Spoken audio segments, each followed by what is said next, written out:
Professora Adriana, posso te chamar de Adriana? Sim. Adriana, antes, você é aluna do nosso curso, né? Isso Isso. que nos motivou aí a estar batendo esse papo. E eu queria saber, antes da gente conversar um pouquinho mais sobre psicomotricidade, sobre atuação profissional, eu queria saber de você. Você é professora, você é pedagoga, você trabalha em escola? Conta um pouquinho para a gente da sua vida profissional aí.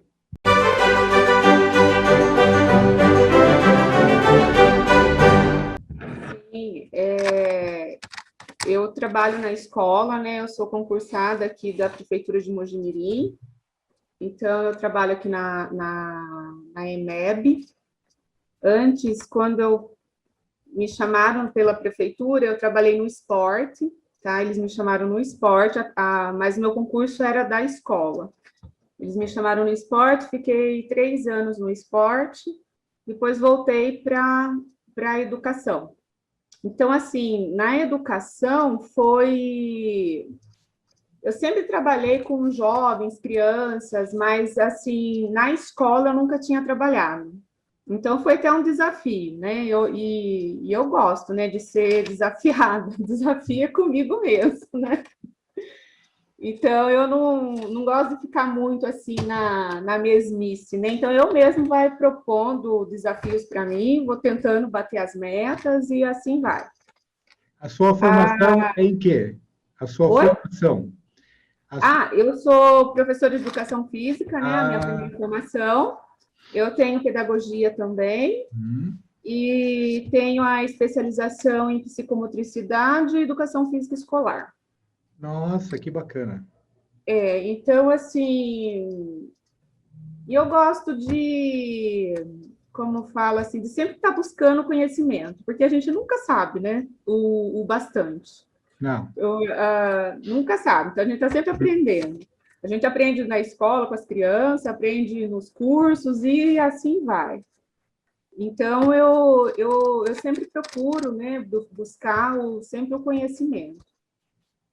Ser Eu acho que é professor é isso. sempre ser um aluno, né? Sempre estar É, estudando. Aí exatamente. é uma coisa E que não tem como, né? Você chegou a trabalhar ou trabalha com criança pequena? eu trabalho com a educação infantil, Ah, né, o ótimo. 4 e 5, e trabalho com ensino fundamental, do primeiro ano ao quinto ano do ensino fundamental. Nossa, que bacana. E como é que foi, assim, você olhando na sua vida, como é que foi? Você acha que você já nasceu professora? Você já sabia que você era professora? Como que foi acontecendo isso até você chegar na educação física, na escola? Olha, foi. A gente sempre tem, né, aquele que lá dentro da gente que a gente gosta de ensinar, de sempre estar orientando, fazendo. Eu sempre tive isso. Apesar assim dos meus pais serem assim bastante humildes, bastante simples, né? O meu pai tem um ensino fundamental só e minha mãe nem o fundamental completo. Então assim, eles contam, né, que quando eu estava na escola nos anos iniciais, eu tinha muito assim, eu ficava muito nervosa, muita dificuldade porque eu queria fazer a atividade. Os meus pais não conseguiam explicar e eu ficava chorando e eu ficava tentando até sair o negócio para levar na escola. Então, assim, sempre foi assim, né? A gente lutando comigo mesmo, aprendendo e vai.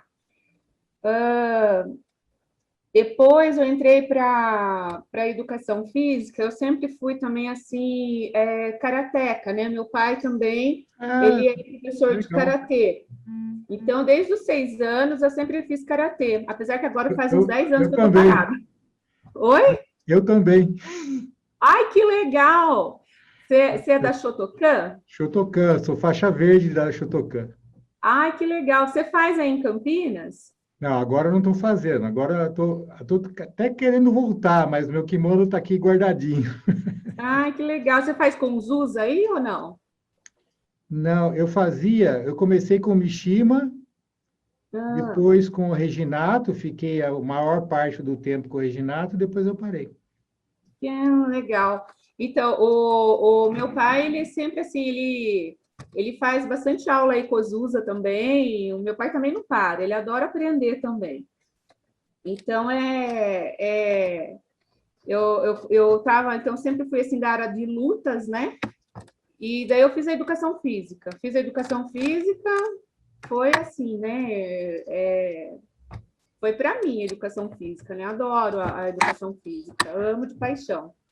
Daí eu trabalhei também, antes da escola, eu trabalhei numa entidade que era a Jovem Ação. Eu não sei se aí em Campinas tem aqueles menores aprendizes.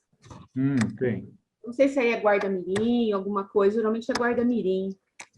Então, aqui eu trabalhei com os menores aprendizes, dando aula de educação física também, saúde, falando sobre tudo isso, esses temas, né, de saúde, mais educação física, para quem estava trabalhando e para quem estava para entrar no mercado de trabalho, até de jovens de 15 a 18 anos. Depois desse Jovem Ação, eu também trabalhei no Estado, não como concursada, mas como eventual. No Estado, também trabalhei 2 anos, e trabalhei também no Bairral. Não sei se você já ouviu falar do Instituto Não, Américo Bairral. isso faz tempo que eu, que eu não ouço falar de. Mas sim, é com pessoas doentes mentais? Isso, tem a doença mental e tem a dependência química. Tem vários, o Bairral é muito grande, né? Ele é assim, um dos hospitais maiores da América Latina. Então, assim, e eu trabalhei na fazenda do Bairral, que ela é chamada de Carlotinha, né? Então, todo mundo conhece aí por Fazenda Carlotinha. Essa fazenda, ela fica a 30 quilômetros da cidade, tá? Ela não fica no Instituto Bairral, aqui no centro, ela fica a 30 minutos numa fazenda mesmo enorme, né? A Fazenda Santa Carlota. E lá eu trabalhava com dependência química. Então, tinha alcoólatras, né, de todas as idades, né, dependente químico mesmo. Então, eu tinha 100 residentes, né, que a gente trabalhava. Essa fazenda, ela estava sendo modelo de tratamento, né, assim, modelo tanto para o Brasil quanto para a América Latina. Ela está sendo modelo, uma fazenda modelo de tratamento. Então a gente trabalhava lá. Eu trabalhava também lá, foi a minha paixão, né? É muito gratificante trabalhar lá. E eu Só tenho uma, assim só até uma, falta. só uma coisinha, porque engraçado, sua história tem muita coisa parecida com a minha também, né? Ah, tá. Porque também eu comecei minhas atividades, assim, como professor, numa comunidade carente, muito perigosa, tal. Então, a gente lida com uma situação diferente. E quando Sim. eu comecei lá como professor. Eu comecei a dar as primeiras aulas lá, que é diferente de uma escola. Uhum. A escola já tem uma estrutura da escola. E como eu trabalhei numa ONG, na verdade, eu que fui desenvolvendo isso, sem ter uma referência ali próxima, numas Sim. condições bem diferentes. E daí fui caminhando. E de um determinado ponto, eu dei um salto, eu considero assim que eu dei um salto de qualidade do meu entendimento como professor, da valorização, inclusive, das atividades que a gente fazia, e do autoconhecimento quando eu comecei a trabalhar com pessoas com deficiências. E daí comecei a trabalhar com pessoas com síndromes e daí também com pessoas que eu chamo de casos psiquiátricos, que são os doentes mentais. Inclusive, muita coisa que eu aprendi no karatê, eu acabei usando não só na interpretação, mas como atuação mesmo de eu tinha alunos, por exemplo, autistas que eram violentos e eles chutavam, eles se batiam. E muitos movimentos que eu aprendi no karatê de defesa, eu usava ou para me defender, ou para defender outras pessoas, ou para defender o próprio aluno, com movimentos sutis, delicados. Quer dizer, você fica numa postura de amparo e não de ir contra aquela coisa, porque daí você acaba entrando no conflito. Então, tem muitas coisas que você está falando aí, eu também estou passando o meu filme aqui. É legal, Estou né? achando muito bacana. E quando você começou a trabalhar com essas pessoas com doenças mentais, você sentiu essa coisa parecida com o que eu senti, assim, essa mudança? Porque a gente começa a prestar atenção em coisas que a gente não prestava antes. Com certeza. A gente não prestava, é isso mesmo, né? É outro público, é outra, né? É totalmente diferente de escola.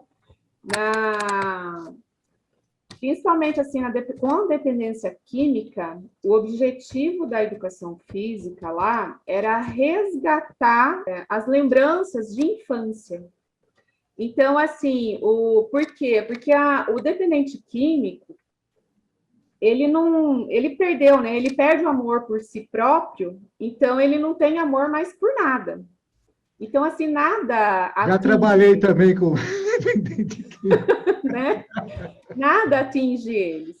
Então, assim, quando eles estão em tratamento, nós que eles já estão assim, né, sem a droga, né, na corrente sanguínea, e eles estão fazendo lá o tratamento certinho, que lá geralmente o tratamento na Carlotinha para pessoas que não precisa assim tomar remédio, tanto remédio contínuo.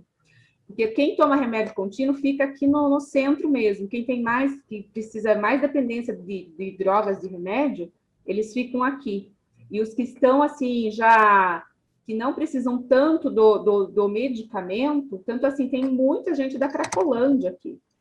Vem muita gente da Cracolândia, vem gente do Brasil inteiro para essa fazer. Cracolândia de São Paulo mesmo, você fala? Sim, vem gente de lá para cá, para Itapira, né? Porque eu sou de Itapira, mas eu moro aqui em Mojimirim. Faz Entendi. 4 anos que eu estou morando aqui em Mojimirim. Então, assim, o objetivo nosso na educação física era resgatar. Então, assim, além de fazer atividade de fortalecimento muscular, que eles precisam muito também, né, a parte de academia, porque eles perdem, né, massa. Aí a gente também fazia eu sempre propunha, né, atividades também de brincadeiras por exemplo, eu adorava fazer lá, que eles amavam, era campeonatos. Então, assim, como eu trabalhava de segunda a sexta, assim, durante a semana a gente fazia a parte de fortalecimento do corpo e exercícios, assim. E no final de semana, eu propunha a eles sempre campeonatos. Então, tinha campeonatos de xadrez, campeonato de dominó, campeonato de pipa, campeonato de futebol, de vôlei, então, assim, e coisas assim que eles amavam, porque eles né, lembravam, tinha coisas que eles faziam queimada, né? A gente fazia também betes, e era muito legal. E foi assim, eu senti muito de ter saído de lá, porque eu pedi a conta quando a minha neném nasceu. Porque daí eu tinha que escolher, né? Ou ficava na prefeitura ou ficava no bairral. Daí eu optei pela prefeitura. Daí eu pedi a conta do bairral, mas eu sinto muita falta de lá. Eu sinto muita falta de lá. Interessante. Você está falando muita coisa aí que tem tudo a ver com psicomotricidade. Sim, Quer sim, dizer, aquela atividade, olha só que interessante, você fazer uma atividade que é uma brincadeira popular, que é uma brincadeira que a gente brinca quando é criança, sim, você desenvolver essas atividades com o aluno, com o seu assistido, né? Que fazia com que remetesse a memória dele à criança. Nisso, ele traz coisas para a consciência, memórias, eventualmente complexos, né, que com tonalidade efetiva, que é uma linguagem mais técnica que o Jung fala, que, como você sabe, a psicologia analítica é a nossa principal perspectiva teórica. Então, esses traumas, que a gente poderia falar assim, esses traumas emocionais, eles acabam vindo à tona. E como que você trabalhava depois esses traumas com os alunos? Vamos supor que veio alguma lembrança lá traumática. Negativa. Hã? A gente sempre buscava a lembrança positiva, né? Agora, Uhum. quando tinha, porque tem, isso tem mesmo, tem pessoas que relembravam lá a infância e tinha lembranças negativas, né? Daí eles entravam em crise. E lá não era assim só o trabalho, é um trabalho multidisciplinar, né? Então, assim, eu trabalhava, fazia minha parte, daí quando tinha algumas pessoas em crise, a gente tentava de melhor maneira assim conversar, falar o que, né, ele deixava eles falar para expor o que eles sentiam, mas assim a gente sempre passava para o psicólogo, para o psiquiatra, para o enfermeiro, para o conselheiro, que tem o conselheiro que fica lá só para aconselhar cada residente. Então assim, e ali todo ia fazendo todo o trabalho. E as psicólogas também, né? Entrava ali todo o trabalho ali fazendo para tentar reverter essa lembrança negativa em positivo. Era Muito um trabalho interessante. bem bacana. Então, você já estava na psicomotricidade há muito tempo. Sem saber, sim, Mesmo, é, mas comigo também foi a mesma coisa. né? Eu simplesmente eu comecei a fazer meu trabalho. Eu não estava pensando em Sim. psicomotricidade, eu não estava Não, pensando em não, método, eu não estava pensando em nada. Eu não. simplesmente fui fazendo. Só que daí eu fui percebendo, até pelas as outras pessoas, porque as outras pessoas começaram a falar assim, algumas até achavam ruim do jeito que eu conduzia a aula. Então, por exemplo, hoje nós, de forma organizada, de forma consciente, sistematizada, a gente não corrige erros. Então, Sim. na época, eu já não corrigia erros.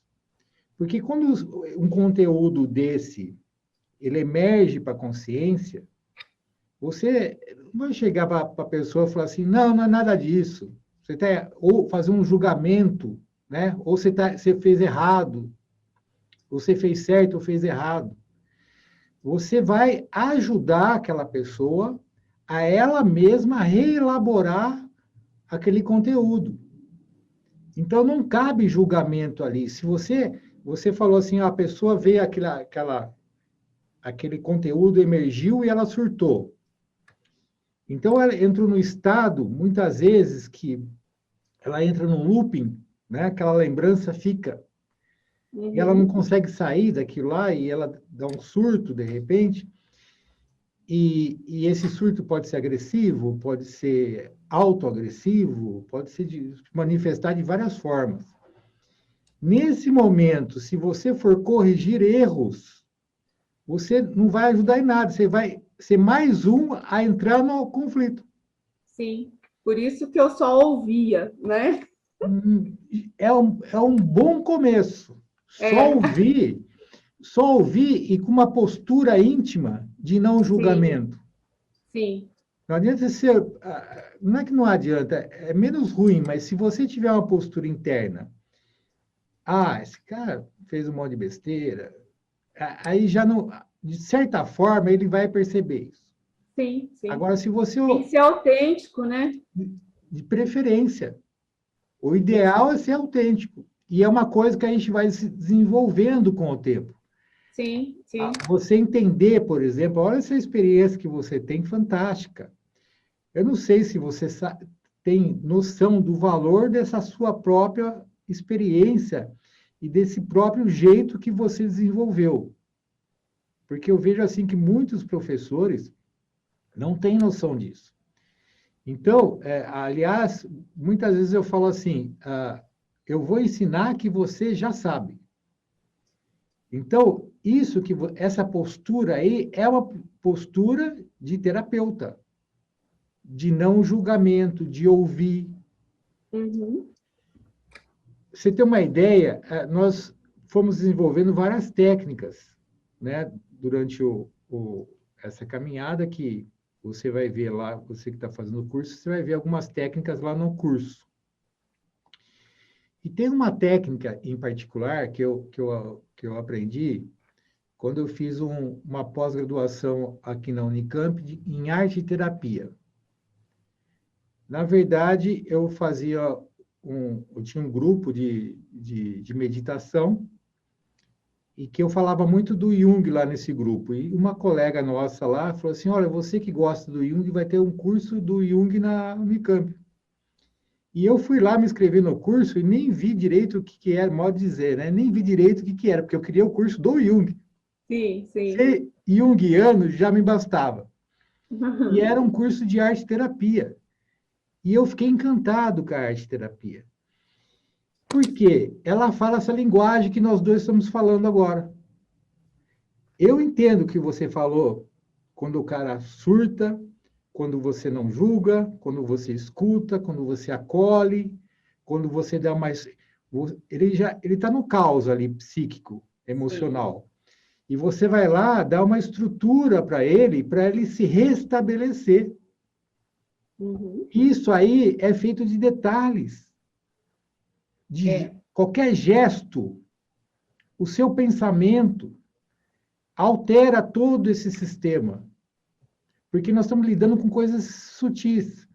Então, para uma pessoa assim, que já está com uma doença mental, para que ela surte de repente, é como se fosse uma avalanche, uma pequena pedrinha de areia, ela vai rolando, ela vai juntando com outra, com outra, com outra, e vira uma bola enorme que vai arrastando tudo pelo caminho.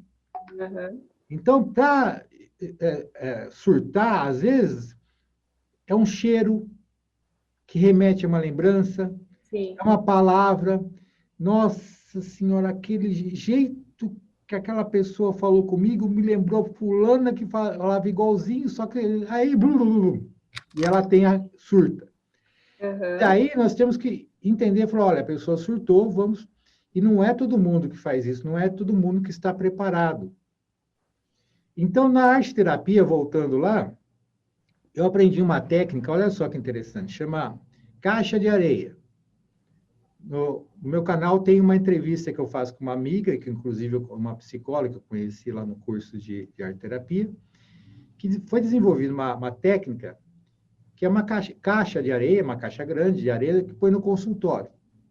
Mas olha só, essa caixa de areia, o paciente vai colocando, estou falando paciente porque a caixa de areia é mais usado no método clínico. Sim. Nós trabalhamos com método educacional. Uhum. Que é outra coisa importante, a gente estar ligado às diferenças entre uma coisa e outra. E daí, o método clínico tem o paciente que vai lá no consultório e ele vai mexer nessa areia, e vai manipular essa areia. E tem uns bonequinhos que ele vai montar um cenário.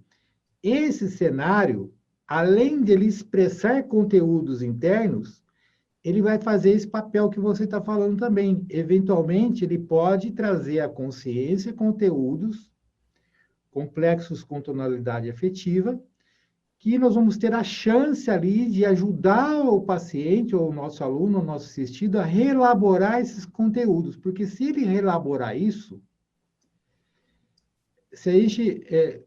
vamos supor que ele reelabore inteiramente esse conteúdo. Ele deixa de ser alguma coisa que suga energia da psique para ser alguma coisa integrada.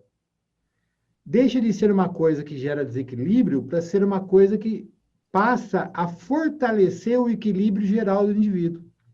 Sim. Então, daí, a gente chega lá no bairral, vê a professora Adriana brincando de jogar peão, de falar, pô, mas o que ela está fazendo ali? E não tem ideia do que está acontecendo ali. Sim. Né? E, de repente, você pode estar ali desenvolvendo curas fantásticas, coisas assim que vai fazer toda a diferença na vida daquele indivíduo lá, que já está muito fragilizado, está doente mental, chegou ao ponto de se desestruturar de uma tal maneira que já está doente mental, e você, a professora de educação física, vai lá, faz uma atividade que, de repente, ajuda ele a fazer umas coisas que foi uma oportunidade única que ele teve. Foi. Então, nessa caixa, eu aprendi essa técnica lá. Só que, olha só que interessante. Eu já fazia isso muito antes. Só que eu não tinha caixa de areia.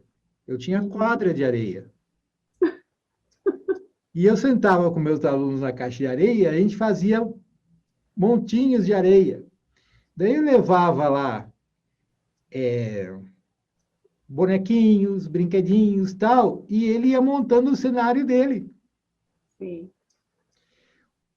Uma vez, olha só que fantástico essa história, toda vez que eu até me lembro, eu me arrepio.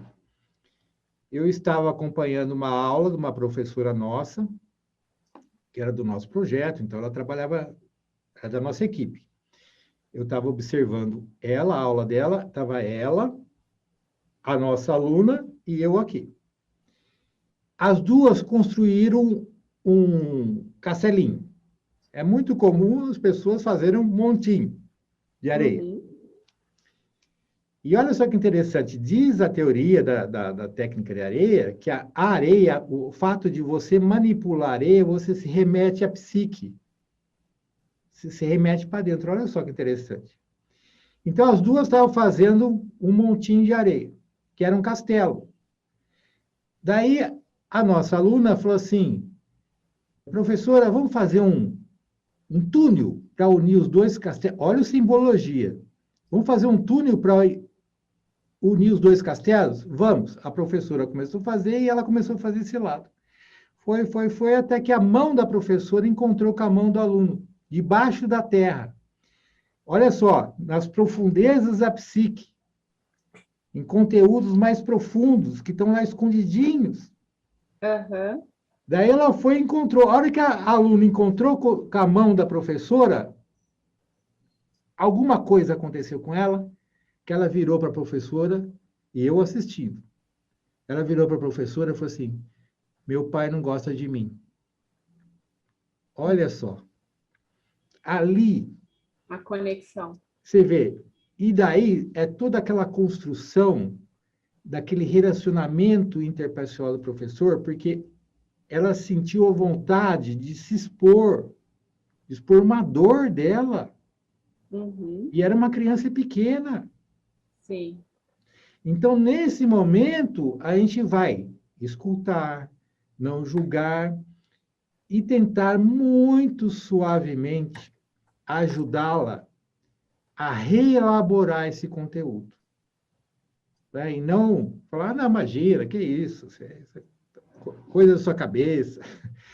Não é isso. Nós Não. vamos ajudá-la. Então, essa postura e essas, por exemplo, o acesso à caixa de areia, à quadra de areia, mais específico, o professor de educação física tem mais facilidade. Apesar que a professora, a pedagoga da escola, da classe também tem, porque tem o playground e tem areia, né? Uhum. Mas tem certas características, certos ambientes que são mais familiares ao profissional de educação física, né? E Sim. tem certos ambientes que são mais familiares à professora de sala de aula. E aí que eu acho que é legal, que pode dar uma química fantástica, unir os trabalhos, se a gente unir as visões de trabalho. Sim. Eu sempre tento, né, na escola, né, porque assim, na escola, não só na escola, né, acho que em tudo, tem professor, tem, né, tem profissional e profissionais, né, então, assim, tem professor que te ajuda, que tem professor que te vê de uma outra maneira, né, como para somar. Agora tem professor que não, né? Que te enxerga como. Eu fico até nervosa, me enxerga assim como HTPI, né? Porque HTPI é aquela hora, né, que a gente está dando aula para a sala e a professora fica nesse tempo livre, né? Então a gente é mais visto como isso. Então, nossa, eu fico O que quer dizer nervosa. HTPI mesmo? Esqueci. Horas de trabalho individual, uma coisa assim, é horas de trabalho individual, que é que você tem aquele tempo, né? Então, o professor de educação física, ou professor de artes, ou de inglês entra na sala, e esse professor tem esse tempo, entre aspas, livre ali para ele ou fazer as coisas que ele tem que fazer, planejamentos, ou não fazer nada. Então, aí vai, cada professor faz de um jeito. Então, assim, tem professor que vê a gente assim. É triste, sabe, falar isso, mas é verdade. Então, assim, esse professor que soma, igual aquele exemplo que eu dei da menina do infantil. Nossa, aquela professora do infantil, elas somam, né? Então, ela assim, fala assim, nossa, Adri, quando eu comentei com ela, ela já foi fazer o teste com a menina para ver como que estava. Daí, no teste, ela viu que também estava errado. Ela pronunciava uma palavra, a Dá para menina... você recuperar essa história, porque a gente trocou Essa história eu mensagens, né? coloquei lá no curso, né? Hum. Que até estava fazendo uma ligação. É uma menina do Infantil 4. Isso foi o ano passado. Então, assim, no começo do ano, né? A gente propõe atividades, as crianças vão fazendo, né? Atividade. E essa menina, ela foi fazer atividade, ela fez totalmente ao contrário, tudo ao contrário no jeito de pular, andar, assim, ela trocava tudo. Então, assim, se era um caminho reta, ela fazia zigue-zague, se era um caminho zigue-zague, ela fazia reto, sabe? Eu comentei com a professora, porque eu achei estranho, que geralmente a criança, quando uma faz, a outra copia, né? Eles vão fazendo igual e assim vai, né? Pelo menos na educação infantil, né? No comecinho, assim, quando você propõe uma atividade, eles vão seguindo aquela atividade, como fala, coordenada, né? Que você coordena a atividade. Depois tem a atividade livre, que você também deixa para a criança fazer o que ela quiser em cada ambiente que tem para eles lá de materiais, de tudo. Então, assim, e essa atividade, essa menina, ela fez tudo ao contrário na época, isso me chamou a atenção. Eu comentei com a professora da sala, a professora, ela falou assim, Dri, eu vou dar uma olhada. Daí, até antes do recreio mesmo, ela já chamou a menina do lado, fez uma sondagem, e depois ela veio falar comigo, falou assim, Dri, a gente tem que ficar de olho nela mesmo, para ver se ela continua fazendo isso, porque a gente vai ter que encaminhar ela, se ela continuar, porque a sondagem que eu fiz, ela fez tudo ao contrário do que eu pedi. Então, assim, foi uma coisa assim conjunta, a gente ia, né, continuar. Daí entrou essa pandemia, daí pronto, daí já não viu mais, né? Porque daí é tudo foto, vídeo. E agora esse ano também já começou, ela está no 5 agora, mas já começou também sem a gente ver os alunos, né? Daí fica difícil, porque é difícil a gente, não sei se o professor tem essa dificuldade de avaliar ou ver crianças assim em vídeos, né? É difícil de a gente avaliar não estando perto. Eu não sei, eu sinto essa dificuldade. Eu não sei se o professor sente essa dificuldade também. Então, eu coloquei três coisinhas aqui para a gente bater um papo. Primeiro, você falou que foi observado que a criança tinha alguma coisa ali que chamou a atenção. Então, isso aí é fundamental, a observação. Então, observar detalhes, né? A questão da gente observar, a gente vai aprimorando também essa observação. Porque muitas vezes, principalmente quando a gente tem salas amplas, com muitos alunos, pode ser, a gente vai acostumando a olhar o todo. A gente não olha um. Uma vez, eu me lembro muito bem que eu comecei a dar aula individual. Daí na verdade, é um projeto que eu implantei num lugar e era aula individual. Então, eu me preparava não só material, como ideias, como mentalmente, né? Eu me preparava para atender aquele aluno. E tinha vezes que o aluno, por uma razão ou outra, não ia.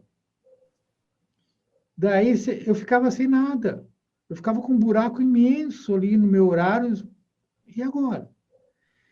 Daí eu comecei a pensar, como eu tinha o espaço para pensar, eu fiquei pensando assim, nossa, quando a gente tem uma aula, uma classe com 50 alunos, 60, se faltar um, a gente nem dá bola. Ou às vezes, a gente dá graças a Deus que aquele não veio. Dependendo do aluno, sim. Então, mas ali, aquele não veio, eu falei, nossa, daí ficou claro para mim que cada um, o grupo é feito de indivíduos. Então, nós precisamos desenvolver, isso é a minha ideia, a minha sugestão, principalmente se a gente falar em termos do nosso método, é desenvolver uma observação individual e do grupo ao mesmo tempo. Então, a gente vai, e vocês, ali foi alguém que chamou a atenção. Ali foi, olha, aquele aluno ali tem alguma coisa ali que talvez mereça uma melhor atenção. A gente fazer isso com todos, porque todos vão ter alguma coisa que mereça a nossa atenção. Sim. Outra coisa da avaliação, que até você perguntou, a avaliação que a gente costuma fazer é uma avaliação dentro de um contexto. A gente precisa tomar muito cuidado com isso. Eu vejo isso muito nos cursos que eu fiz de psicologia também. A gente precisa tomar cuidado. Eu costumo dizer assim, que psicologia não é adivinhação, nem educação é adivinhação. Então, a gente precisa tomar cuidado, porque a gente tem uma cultura de diagnóstico, de causa e efeito, de causalidade. Então, tá assim por causa disso. É uma cultura tão forte que nós temos essa coisa na nossa cabeça. Nós vemos, por causa daquilo outro. E daí acaba julgando. Fazendo Então, pré-julgamento, né? a avaliação que a gente faz é dentro de um contexto. Então, por exemplo, essa criança apresentou isso. Vamos pegar de todas as crianças, vamos supor que a gente está observando todas, vamos pegar para avaliar esse caso específico. Ela apresentou esse comportamento ali, pode ser que em outro lugar não apresente, pode ser que não seja toda hora. Uhum. A gente não sabe o que aconteceu. De repente mudou o medicamento, de repente deu uma briga em casa, de repente. Então, a gente precisa tomar cuidado com as avaliações que a gente faz. Por isso que a gente vai fazendo uma avaliação de contexto e um histórico do aluno.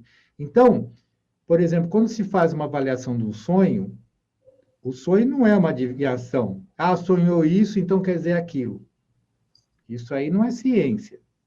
Agora, um sonho aqui.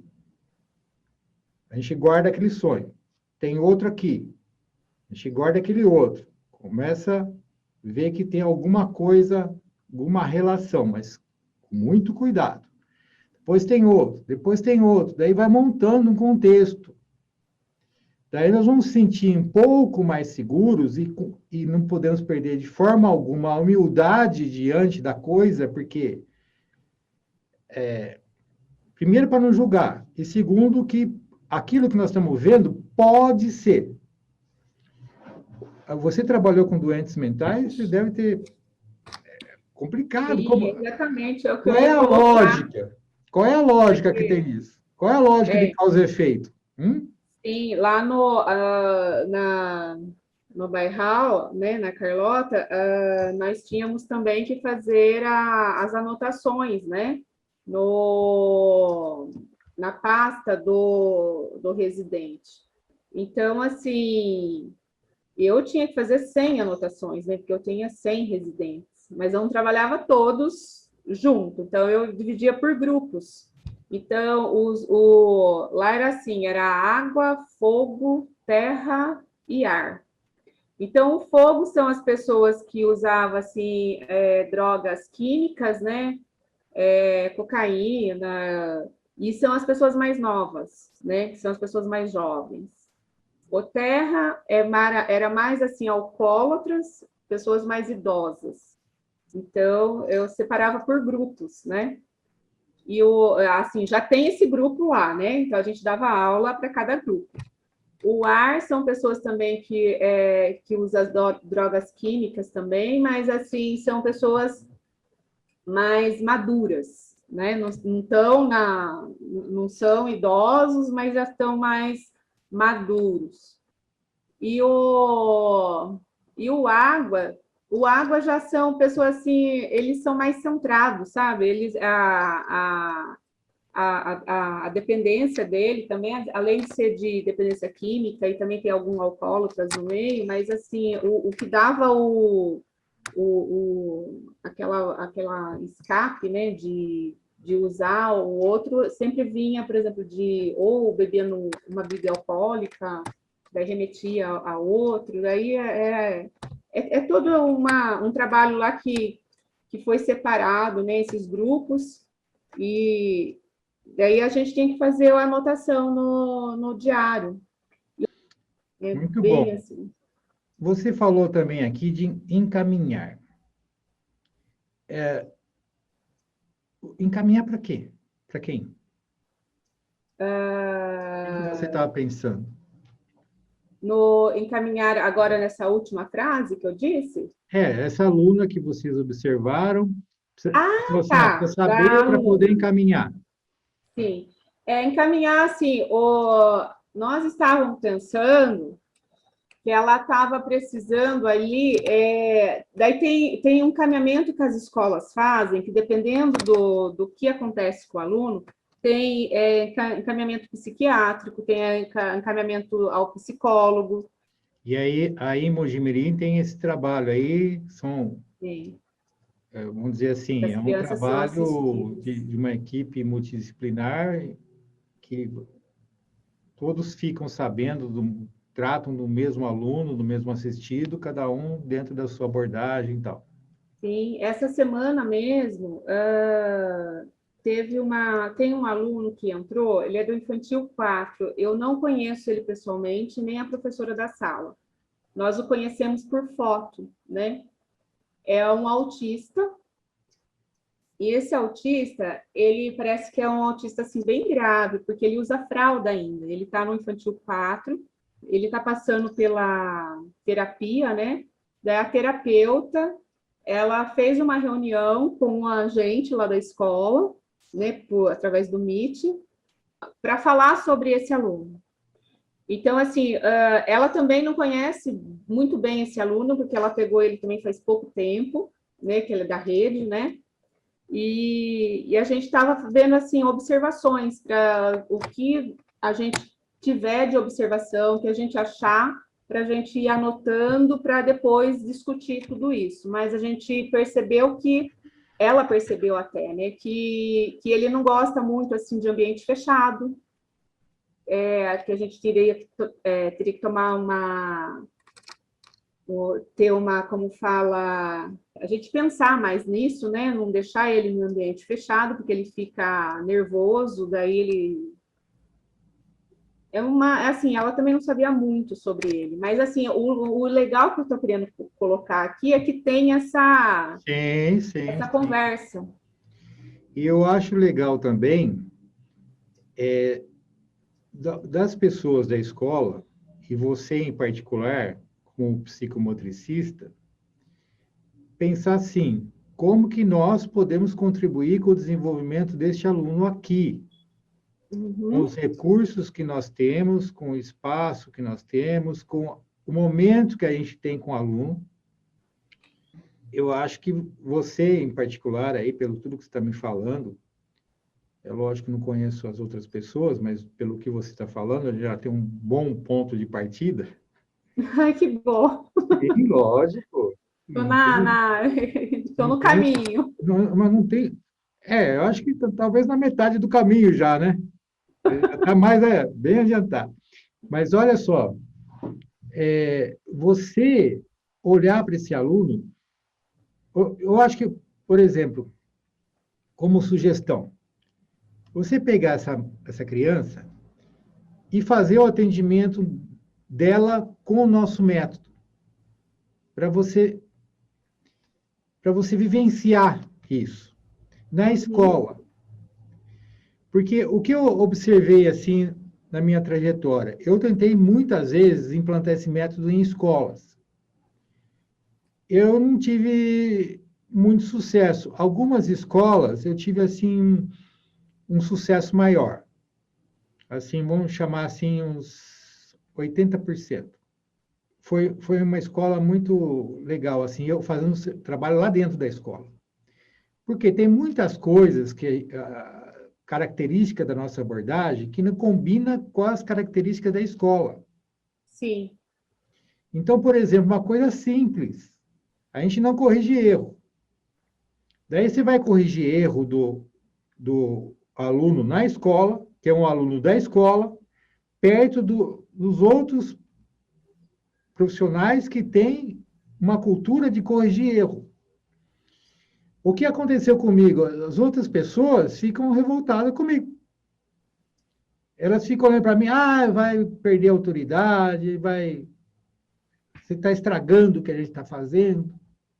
Mesmo depois de observar os avanços que o aluno tem comigo. E às vezes pode ser um problema. Porque se o aluno tem avanço com você e não tem com o outro, a gente tem um problema. Aí é um problema de ego, de pessoas, não tem nada a ver com a profissão, não tem nada a ver com ciência, mas nós fazemos as coisas com pessoas. Então, uma das sugestões que eu dou é pegar esse aluno e, de repente, fazer um atendimento fora da escola, em outro horário, para quebrar isso, assim, até o próprio professor que está fazendo, ele sentir mais vontade em quebrar, porque se a gente for observar, os outros vão olhar torto, vão dar a entender que não... E a gente sente. E muitas vezes a gente, pelo tipo de personalidade sua que você está falando aí, que você gosta de ser rompedora, que não sei o quê, talvez você tenha menos dificuldade. Mas uma pessoa que ela pode se acuar e não faz. Ela vai tocar conforme, vai dançar conforme a música que está tocada. Ela não vai querendo mais nada. E quem vai perder com isso vai ser o aluno. Sim. O próprio professor que não vai se desenvolver. Do meu E ponto é o de nosso vista. objetivo ali, né? Sempre o aluno. Nossa, eu Exatamente. sempre brigo por causa disso, você não tem noção, gente. Nossa, eles colocam reuniões que a gente teve com a escola, né? Às vezes eles colocam uma metodologia, ou eles não dão assim tanta importância para a nossa atividade. Nossa, mas como eu brigo, daí eu fico pensando, gente, para que eu estou falando, né? Eu não, mas é frustrante, É, sabe? Eu falo é. para a diretora, coordenadora, gente, é frustrante isso, né? Porque você faz o trabalho, né? E depois não anda. Uma Mas coisa também isso faz parte, viu? Fica tranquila que faz parte. sim, o professor disse agora, que eu achei interessante, é de fazer trabalho, assim, por exemplo, com autista, que eu tenho, se eu não me engano, eu preciso dar uma olhada no diário, mas eu acho que eu tenho 4 autistas, não todos na mesma sala. O ano passado, eu tive um autista que eu não consegui trabalhar com ele um dia, porque ele saía mais cedo da escola e no horário que ele saía, é o horário que eu entrava para dar aula para a sala deles. Então, assim, e é tudo misturado, né? Então, é complicado, porque o professor falou, é difícil a gente fazer atividades na sala, geralmente tem 25 alunos, né? E tem um que tem deficiência ou que tem alguma patologia, e é difícil a gente colocar essa criança para fazer tudo junto. Eu sinto muita dificuldade nisso. E por isso, assim, que eu quero saber mais, né? Que eu queria perguntar mais, porque às vezes, né, uma dica daqui a gente abre caminhos, né? Às vezes até outros caminhos para atender. Uma coisa que eu sempre faço na escola, que eu poderia estar fazendo também no HTPI, que a gente tem 4 HTPI na semana. 2 desse HTPI, eu trabalho com alunos de quarto e quinto anos. Eu faço o projeto xadrez, que é totalmente fora assim, seria uma coisa voluntária, porque geralmente no HTPI seu não é para você fazer nada, né, com a escola, você ficar lá dentro da sala dos professores. E eu já não, eu pego 2 aulas desse HTPI, essas 2 horas, e faço o projeto xadrez. Então, eu começo desde o começo do ano, daí a gente faz o xadrez humano, uma sala contra outra, e depois a gente faz o campeonato Nossa, que de xadrez bárbaro! mesmo. É muito legal. Você não... Ah, nossa, até arrepia, sabe? Eu amo o que eu faço. Então, assim, a gente vai falando, né? E daí fica 2 aulas, né, que eu fico de HTPI. Eu poderia pegar até nesse HTPI e fazer essa atividade dentro da escola mesmo. Olha aí, ó, você já está achando os caminhos. O caminho, porque daí eu poderia pegar. Eu pego um Como dia, se pego fosse um uma projeto sala, outro piloto. pego de outra sala, né? Isso, um E projeto fazer, piloto. porque eu quero colocar esse método, né, do curso em prática. Eu estou querendo colocar assim. Olha só, nós fazemos atendimento de 50 minutos uma vez por semana. E uma vez por mês a gente reúne todo o grupo, que é o atendimento do grupo. Então, nós temos um momento individual e o atendimento de grupo. Então, no atendimento individual, nós vamos tá totalmente focado naquele aluno. Nós vamos Sim, conhecer profundamente aquele aluno. E nós observamos que o aluno, quando a gente reúne o grupo se comporta totalmente diferente do começo. Porque a sim. gente vai trabalhando um com um, depois a gente reunir esse grupo, é um outro grupo. É. Eu tenho uma mãe que ela falava assim para a gente: o meu filho chega aqui, ele chega assim. Daí, ele vai aqui, ele sai daqui assim. Até chegar outra semana, que ele quer, desesperado, ele quer voltar. Porque é gostoso, é lúdico. Quer dizer, tudo aquilo que a gente está fazendo, toda essa abordagem psicomotora, psíquica, emocional, terapêutica, as pessoas não percebem o que está acontecendo. Porque o próprio ambiente já não é uma clínica que você vai ser atendido por alguém de branco, nada contra, né, o Uhum. método clínico, mas é diferente. Lá você não é visto como um doente, você é visto como uma pessoa. Você encontra com um professor, Sim. uma professora que está de shorts, que está disposto a rolar na grama, está disposto a É. dar de balançar no playground, escorregar, de brincar, de entrar na piscina. Nossa, uma vez eu fazia uma supervisão aqui em Campinas, num centro acadêmico de uma grande universidade aqui, e vinha as turmas de deficientes para a gente atender. E quem atendia eram os alunos da universidade, que cada um de uma área. Tinha muita gente da psicologia, tinha gente de TO, tinha gente de medicina, tinha gente de educação física, bom, enfim, tinha vários grupos. Tinha até arquiteto, fisioterapeuta. Eu falo até arquiteto porque aparentemente parece, mas é uma formação da pessoa ali, né? É. Que vai desenvolver isso, ele vai levar essa experiência para a arquitetura. Bom, e daí nós fazíamos a reunião de supervisão. Acabava as atividades, a gente faz um círculo, cada um vai falando, porque isso mexe muito com cada um de nós. Nós falamos lá que o assistido lá com doença mental, naquela atividade, alguma coisa emergiu e ele surtou. Quantas coisas não emergem com a gente quando a gente está atendendo? Sim. Principalmente esses alunos com deficiência, porque ali fica mais visível as nossas próprias fragilidades. Então, a gente fazia essa reunião, muitas vezes, tinha muito choro, pessoas choravam. E daí, uma dessas reuniões, um professor falou assim: eu estou triste, porque e frustrado, que eu não fiz nada com o meu aluno. O aluno dele era um aluno que tinha paralisia cerebral. Ele falou, eu não fiz nada com ele, eu só levei na piscina. Eu falei, pelo amor de Deus, meu amigo. Vamos perguntar aqui nesse círculo, quem teria coragem, disponibilidade de levar um aluno com paralisia cerebral para ter uma vivência na piscina, uma vivência gostosa, lúdica, na água, piscina quente ainda. Piscina quente que nós poderíamos, assim, viajar, assim, que pode remeter a pessoa para o útero materno, do quentinho, do gostoso, né? Você imagina quanta coisa aconteceu ali só de você ter levado o aluno na piscina quente. Sim.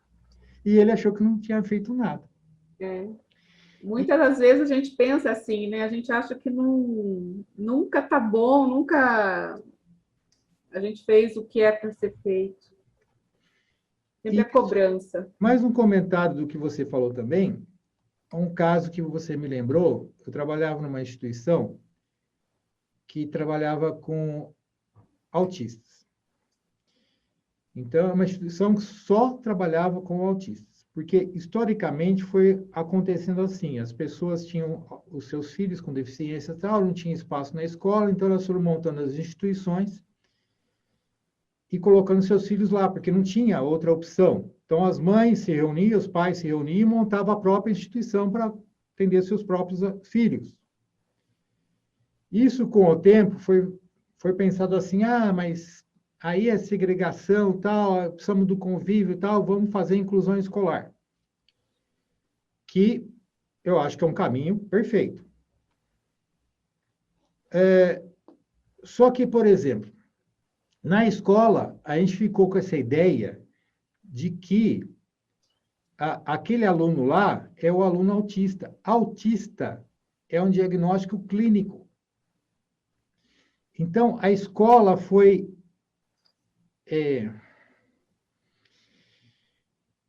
eu queria falar invadida, mas eu queria achar um termo menos rude, mas ela foi envolvida pela área clínica. E tem todos os interesses que isso aconteça.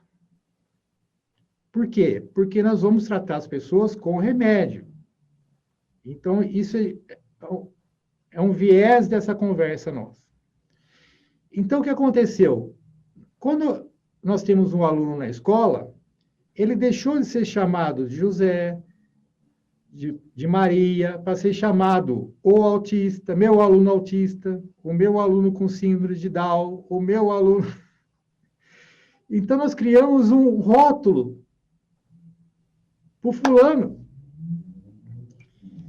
Então, a gente não consegue nem enxergar o indivíduo. A gente já está enxergando o rótulo.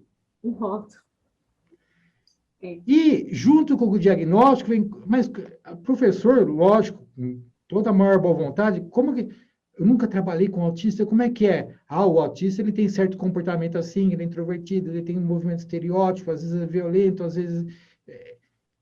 E daí, o professor fica com isso na cabeça. A hora que fala assim, você vai receber um aluno autista, ele está com tudo isso na cabeça e ele vai projetar isso no aluno.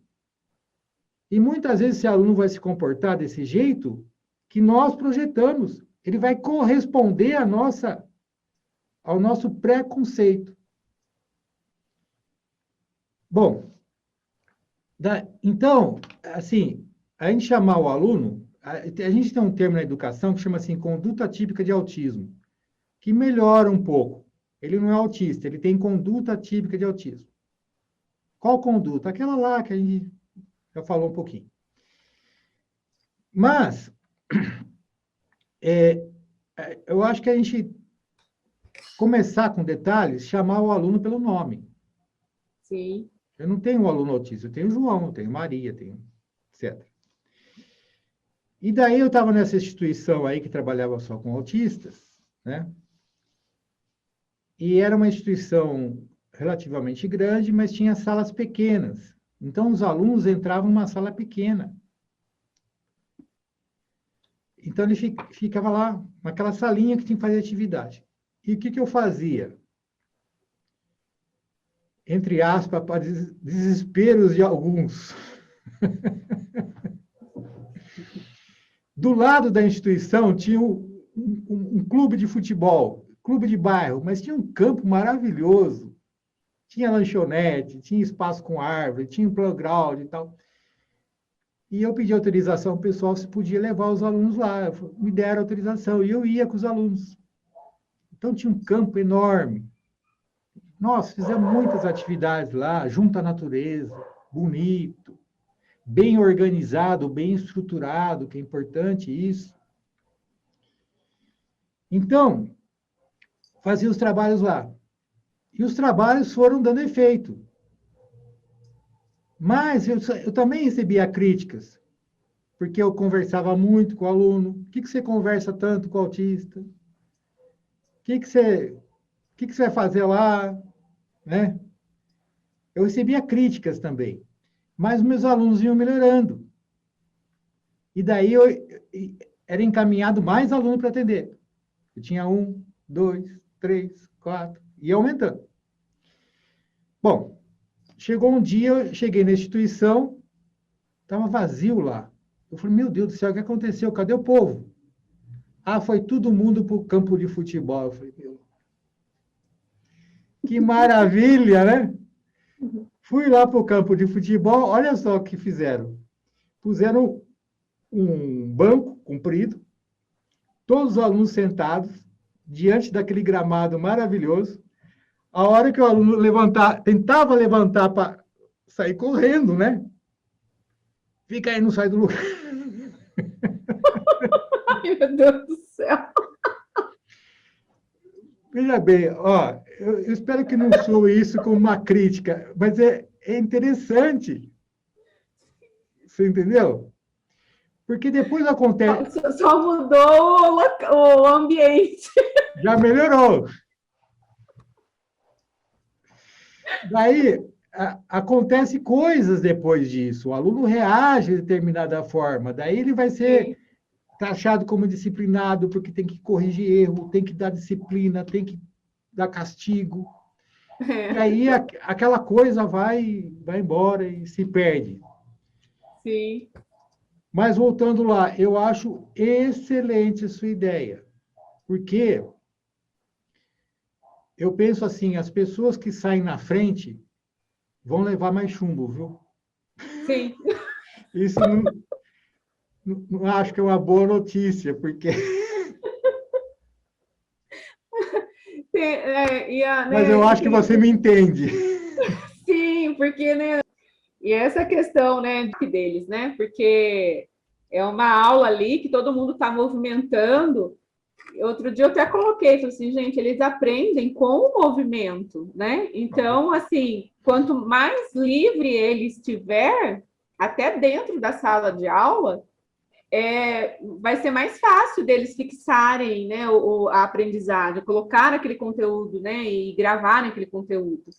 Porque, às vezes, na sala, né, aquelas carteiras todas enfileiradas, né, troca, vai trocando, vai movimentando, vai fazendo grupos, né, pequenos grupos, né, faz uma coisa mais dinâmica dentro da sala.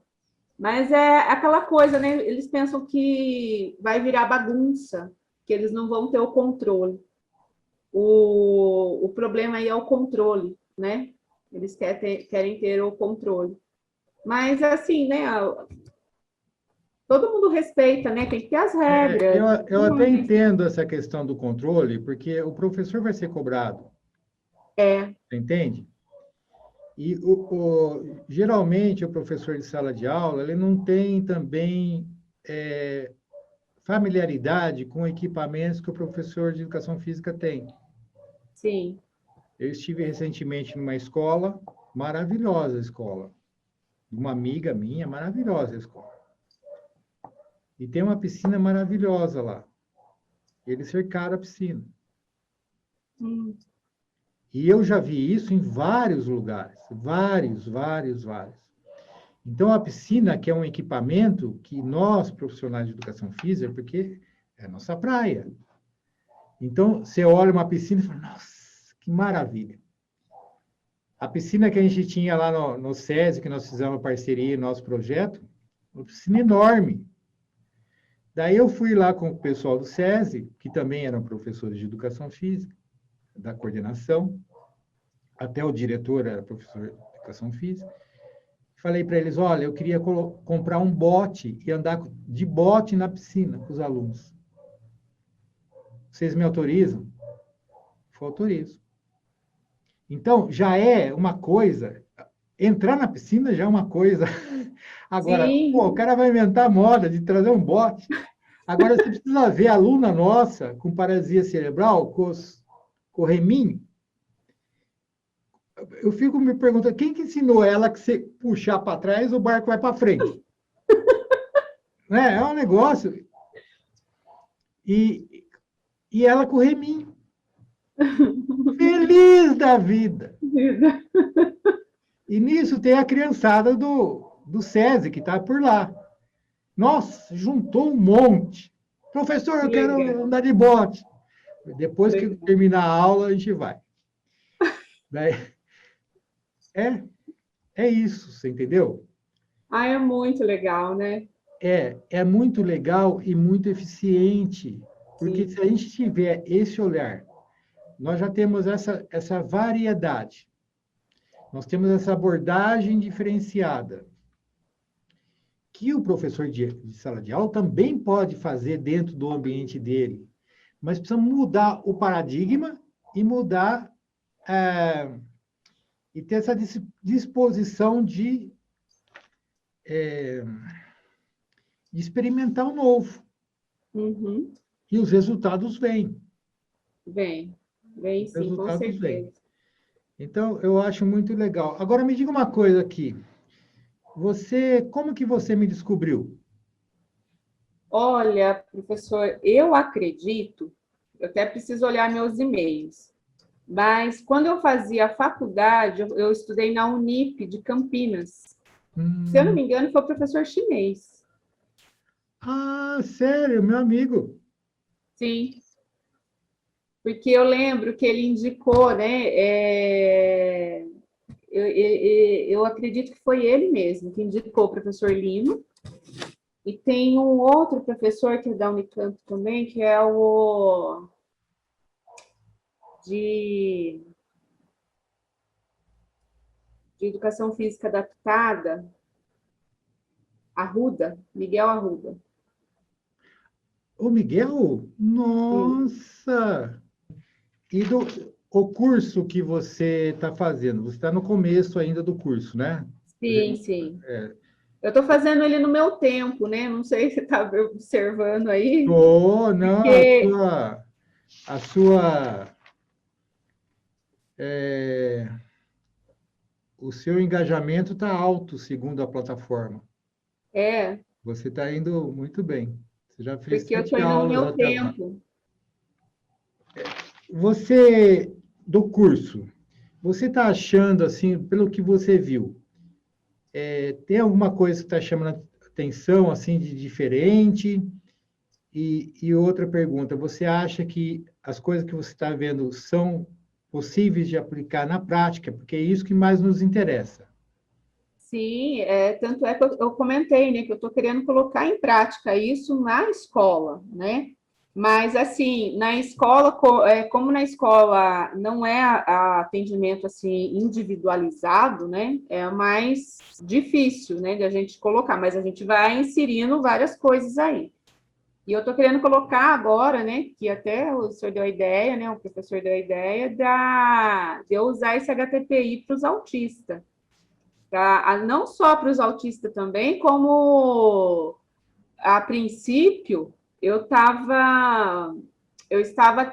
estava tirando até alguns alunos do primeiro ano e segundo ano que estavam tendo dificuldade tanto na escrita quanto na leitura. E eu estava querendo tirar esses alunos também para fazer umas atividades com ele, até como experiência também, para ativar, né, a psique ali, para ver se consiga se deslanchar na escrita e na leitura. Eu gosto de ver muito essa parte, sabe, professor? Eu vejo, assim, o todo, né, que é o que a gente Sim. tem que ver. E você conte comigo aí, porque essa é uma parte, por exemplo, nós acabamos virando especialistas em dificuldade de aprendizagem. Muitos alunos começaram a ler e escrever com a gente. Aliás, muitos Sim, alunos começaram a falar, ler e escrever com a gente. sim. Em relação a grupos grandes, eu acho que, assim, eu comecei com grupos grandes. Depois eu fui sentindo a necessidade de fazer esse atendimento individual. Também fui tendo experiências com atendimento individual. É uma coisa que foi sendo construída coletivamente durante o tempo. Lá no começo, quando fazia atendimento na ONG, era assim. Eu dava aula, fazíamos as aulas numa escola, uma escola particular, muito chique, e atendíamos o pessoal de uma comunidade muito carente. Então, a estrutura da escola era muito boa para uma pessoa de classe média alta, e nós atendíamos os alunos lá que estavam acostumados com uma outra paisagem arquitetônica, vamos chamar assim, que é legal, eu acho bacana. Bom, só que a quadra onde eu dava aula, ela não tinha grade, ela tinha uma rampa de grama e lá em cima não tinha mais nada. Quer dizer, se um aluno quisesse subir a rampa e ir embora, ele ia. Só que isso na aula normal, tradicional, normal não, tradicional, né, da escola, isso não acontecia. Agora, quando eu fui dar aula para esses alunos, o que aconteceu? Eu me lembro muito bem, uma vez, que eu montei um circuit training na quadra. Mas montei com os equipamentos da escola, que era bárbaro, tinha banco sueco, tinha arcos super Ai, que delícia, é o bonitos. sonho de todo professor. Cones grandes, bonitos, forte, né? Não é aquele cone que se assopra, ele cai. É tudo coisa boa. Montei um baita de circuitão lá. Peguei bolas novas. E daí reuni o pessoal, todo mundo sentado na arquibancada, eu falei, pessoal, hoje nós vamos fazer aqui uma coisa bem bacana, que é esse circuito treino aqui, que nem sei o quê. Que é isso? Não, nós vamos fazer atividades aqui, né? Olha, acho que uns 30% levantou e foi embora. Subiu aquela graminha. Eu falei, meu, que saia justa, o que eu faço agora, meu Deus? Me ajuda. Daí eu Sim, falei assim, eu vou fazer sozinho. Falei, vou mostrar como é que é. E fui fazer. E tinha um aluno que sempre foi o da pá virada. Aquele que dava mais trabalho que todo mundo, que não sei o quê, que aí cutucava os outros, que não sei o quê, não fazia nada que era para ser feito daquele jeito que eu queria e tal. E ele, a hora que eu comecei a fazer sozinho, eu senti que alguém tropeçou no meu pé atrás. Eu fiz assim, olhei para trás, era ele. Ele estava atrás de mim, justo aquele. Daí eu fui, não olhei mais para trás, fui. A hora que eu olhei para trás, tinha uns 10.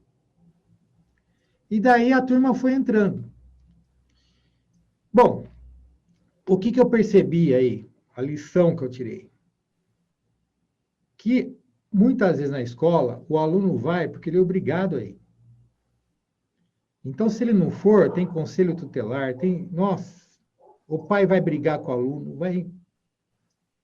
Já vi coisas horrorosas sendo feitas com o aluno porque recebeu o bilhetinho da escola. sim. Então, daí, ali, não tinha isso. Então, ele só ficava e ele só voltava se fosse gostoso, se Uhum. fosse do interesse dele, se ele achava, se fosse lúdico. Então, eu já comecei a mudar ali. Assim, o que eu vou fazer? Em vez de eu pensar assim, o que eu vou fazer? Pensar nas possibilidades que eu tenho, eu comecei a pensar gostariam que eu fizesse? É. E tinha que prender eles, né? Atenção, tudo. Vai mudando tudo. E a Montessori faz exatamente isso. Depois Uhum. que eu fui fazer o curso Montessori, eu descobri que eu era professora e não sabia. Por quê? Fazer com que o aluno mais goste. Então, eu tenho até um vídeo, eu falei, você sabe o que o seu aluno gosta? Um por um? É. Eu pedi isso para as crianças no começo desse ano. Foi uma das atividades, eu falei assim, gravem um vídeo, né? Falando qual atividade que vocês mais gostam de fazer. Foi legal, porque não foram 100%, né? Porque não é 100% que entrega, mas quem entregou foi bem legal. Mas você teve surpresas? Tem sim. Então. É que eu estou falando. Uma vez eu fiz uma outra atividade. Eu peguei porque nós mudamos de espaço e fomos lá, que eu tinha lá um cimentão, que era o estacionamento. Não tinha marcação de quadra, nada.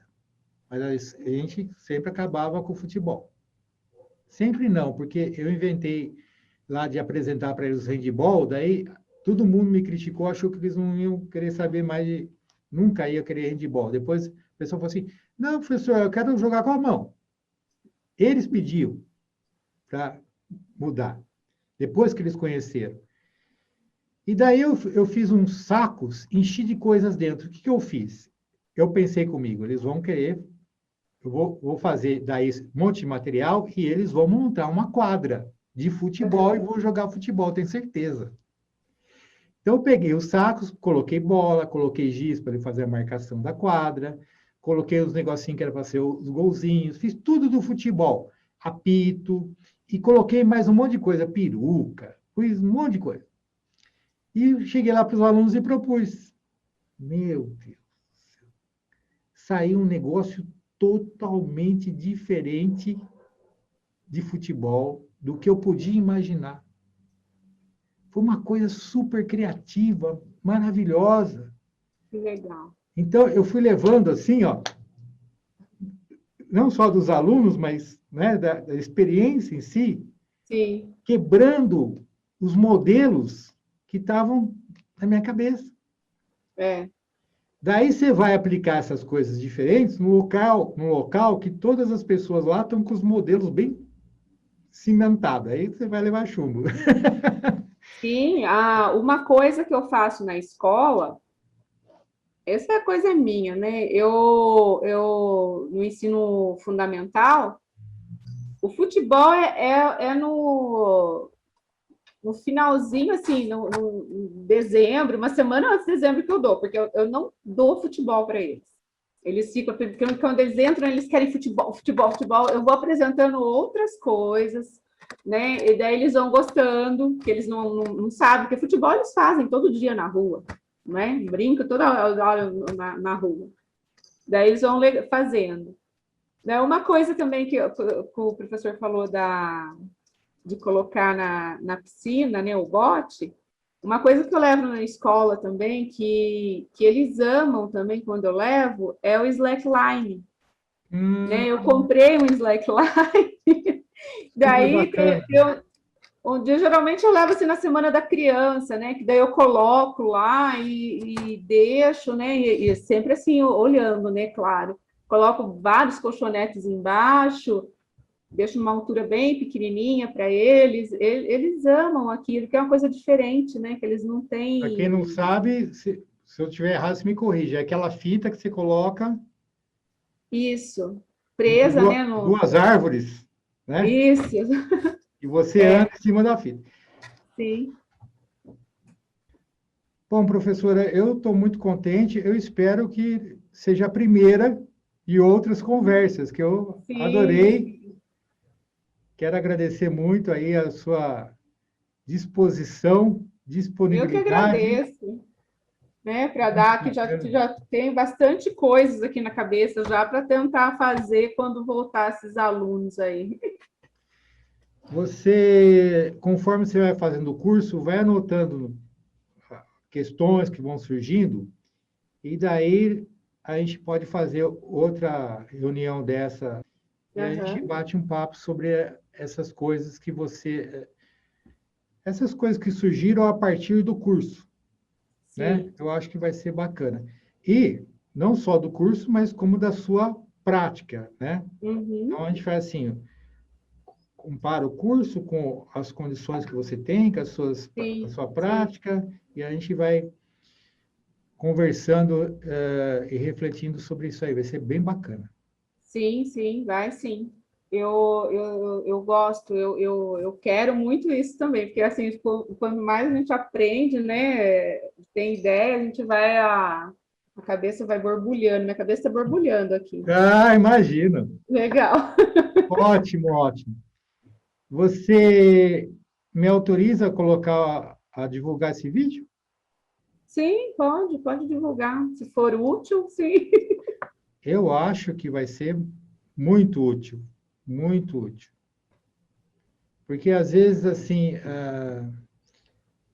pode parecer, eu imagino, com esses vídeos que a gente faz, tudo, pode parecer uma coisa mais teórica. E a gente não costuma dizer que nós somos empíricos. A nossa teoria serve para gerar mais consciência para a nossa prática. E não falar de teorias por teorias. Isso aí é um outro, não tem nada contra também, mas é um outro tipo de pessoa, de profissional. Embora a gente goste muito de estudar, né, como a gente já falou desde o começo, mas a gente quer estudar para ampliar nossa consciência, para melhor poder ajudar nosso aluno. Essa que é a nossa proposta. O objetivo é esse. Tá bom, querido, mas você quer falar alguma coisa para finalizar? Não. Eu falo muito, professor. Não, pelo amor de Deus. Pelo amor de Deus, eu fico doido quando eu faço live e falo, gente, alguma pergunta, ninguém fala nada. Eu falei, pelo amor de Deus. Nossa, eu achei ótimo. Achei ótimo. Adriana, muito obrigado, viu, querido? Eu que agradeço, professor. Estamos à disposição aí, tá bom? Obrigada. Até mais.